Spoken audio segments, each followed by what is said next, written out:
Чадот од цигарите содржи 4000 канцерогени супстанции. Сето тоа ние го вдишуваме и пушачите и пасивните пушачи, не по своја волја.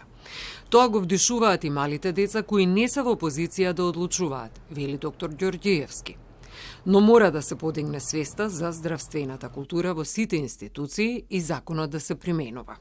Она што го гледам во самиот закон и во најавите, убаво е дека треба да има зони за непушачи и зони за пушачи и сега веќе имаме некои локали и некои кои што навистина имаат оделени, имаат вистинска вентилација каде што чадот од цигари во пушачкиот дел вие реално и не го осеќате, значи, но тоа треба да важи за сите.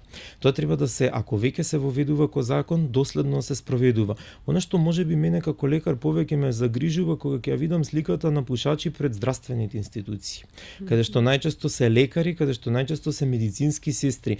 Каков впечаток оставаат пред пациентите токму тие здравствени работници кои што пушат пред влезовите на своите здравствени институции? Во исто време, Македонија е земја која мора да размислува за сите ризици по здравието на луѓето, вклучувајќи го и проблемот со загадениот воздух, но и да бидеме свесни за финансиските аспекти, додава Ѓорѓиевски. Во голем број случаи, дел од граѓаните бурно реагираат на законот за заштита од пушење и заслужуваат да ја знаат реалната слика. Треба да им се објасни зошто се носи тој закон, кои се придобивките.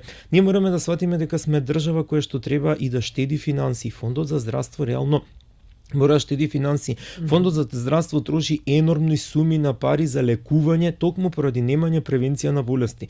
Кога вие ќе спречите од пушењето да се развие ХОП, да се развие карцином, да се развие миокарден инфаркт и слично, кога вие ќе спречите со загадувањето, значи јас не можам да разберам зашто не се работи на загадување. Многу малку се работи на загадувањето. Системските проблеми бараат системски решенија, вели доктор Ѓорѓиевски. Без импровизации и не може да се става акцентот само на казните во еден закон за кои реагираат некои граѓани, без да се размислува кои беа причините кои денес доведоа да разговараме за нов закон за заштита од пушењето.